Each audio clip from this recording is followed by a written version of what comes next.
Yet again, the UK is in the midst of another heatwave and homeowners are struggling to keep themselves and the houses cool.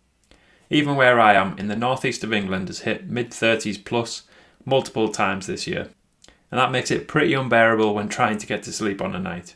Most modern houses in the UK are designed to retain heat with their loft insulation and cavity wall insulation, but that means in summer it's very easy for UK houses to overheat, especially after a few days of warm temperatures. So is it finally time to consider installing air conditioning in the UK to take the heat off a little? In this video I'm going to be looking at the different types of air conditioning installs you can carry out, the average cost of each system and what will work best for you. Stay tuned.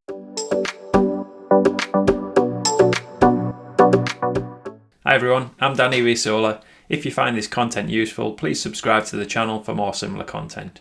Today I'm going to be looking at air conditioning in the UK and whether with the increase in temperatures we are seeing now more and more, whether it's now worth it. It's something I've considered for a while, and especially since I have solar and a home battery installed, I could essentially run the system for free in the summer months and keep the house at a nice temperature. And although I'll have to give up some earnings from exporting back to the grid, I do think it's worth it.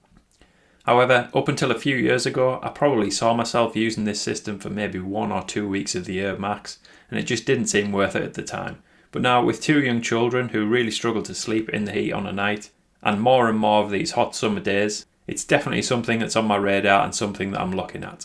So let's start looking at how air conditioning units actually work. So a quick thing that most people don't actually know is that air conditioning units don't make cold air as such. It actually removes the heat from within the room.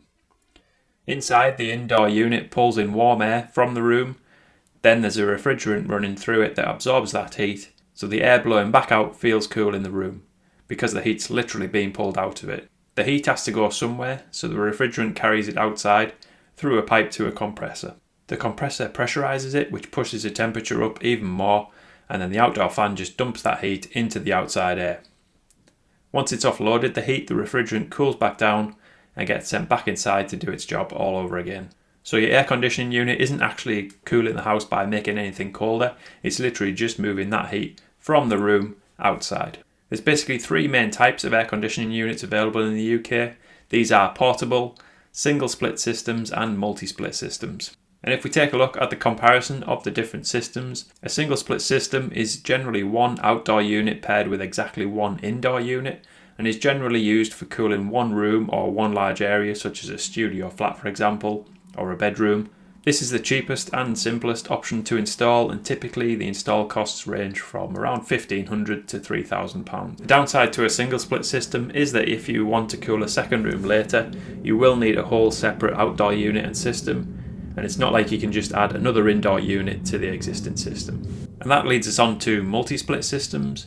This is where one outdoor unit powers several indoor units, usually up to around 4 or 5 indoor units, and this can be placed in different rooms and allows each indoor unit to independently control the temperature in that room, so you're not forced to cool rooms that you're not actually using.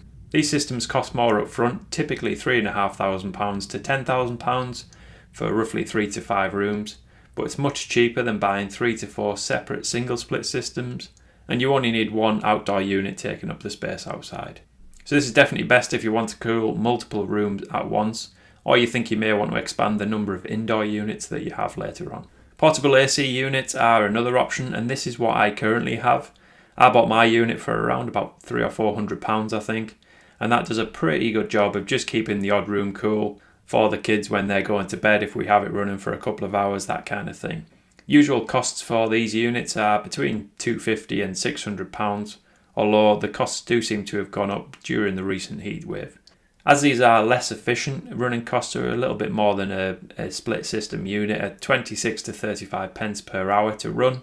There's no install costs as such, this is just a vent hose usually that we can run out of a window to extract that heat from the room and put that outside. And this is best for renters, occasional heat waves and single rooms.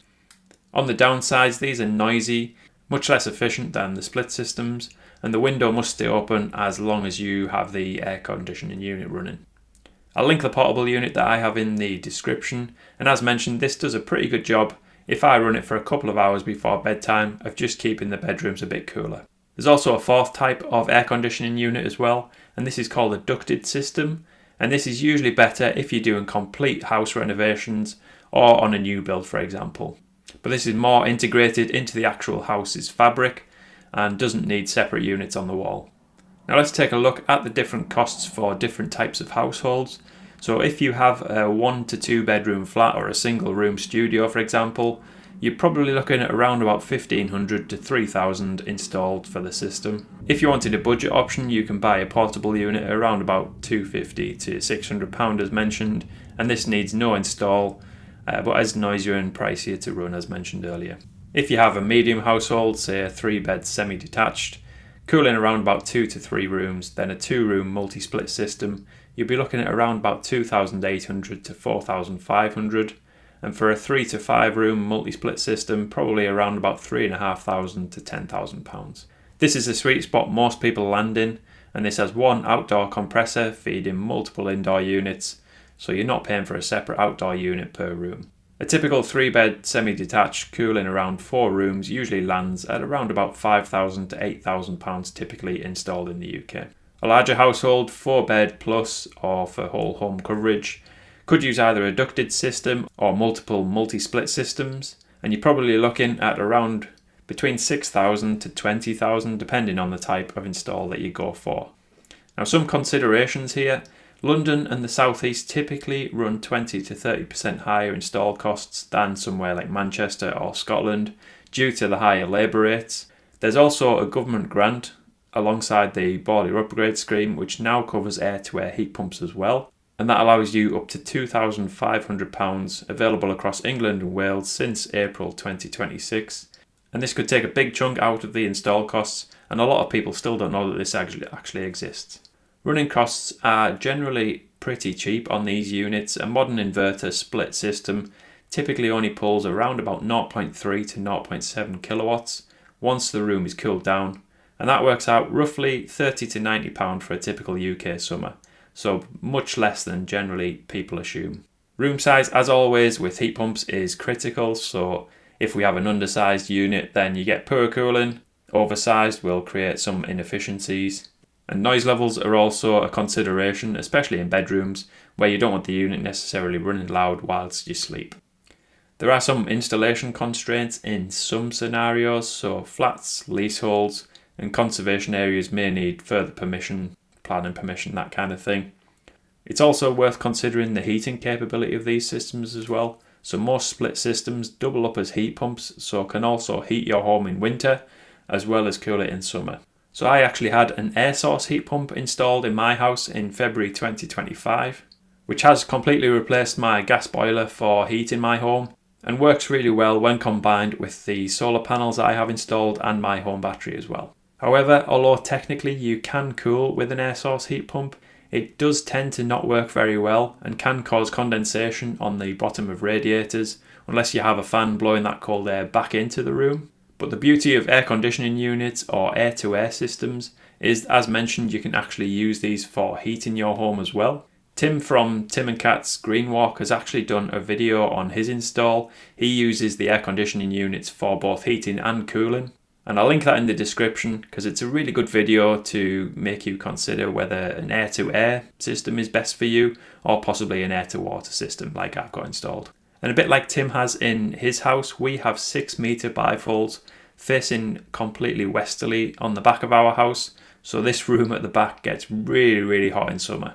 So some of the options that I'm looking at is putting solar film on the bifold doors just to try and keep the temperature a bit cooler in that room. I'm also debating a big set of curtains or some blinds on that back room just to try and keep some of that heat at bay. In terms of manufacturers of these units, you have the usual heating and cooling companies. Dakin's Perfera range comes up as top pick for reliability and efficiency. Mitsubishi have a reputation for quiet running units. Panasonic also offer good value for money units, and they also offer a wind-free technology, which is worth looking into if you don't like the feel of air blowing into your face. Worcester, Samsung and LG are also some other reputable brands to consider as well, and I'm not being paid by any of these manufacturers for the videos. This is just some data from my own research that I've done. So what's my plan going forward then? Well, on these hot days, it absolutely seems like a no-brainer to get a system installed, and I'm certainly considering a multi-split system for my house. Although I've not had any quotations or guidance yet for my house, I do suspect that for my 5-bedroom house it would cost around about upwards towards about the £10,000 mark, and that's maybe with the government grant included too of £2,500, which for me right now is a little bit expensive, and I'll probably just keep using the portable unit and maybe order another portable unit if I think that's useful in future, but it's certainly something that I'm considering more and more. If you look at my house floor plan, the house actually faces directly east and west, so the front of the house tends to get warm in the mornings and then the back of the house in the evenings. So I suspect I'd need a unit in most of the rooms to make it work effectively. There's also a really large space for the landing and hallway, and the back room downstairs is about 12 metres long, so that would need one big unit or potentially 2 smaller units, I reckon. But certainly something I may look into if we keep getting hotter and hotter summers. Let me know in the comments if you've had air conditioning units installed in your property and whether you use them just for cooling or for heating as well in the winter. I'm sure you found them a big relief during the recent heat waves that we've had in the UK. Also, please like this video if you found it useful, and also subscribe to the channel for more similar content coming soon as well. Thanks for watching, and I'll see you on the next one.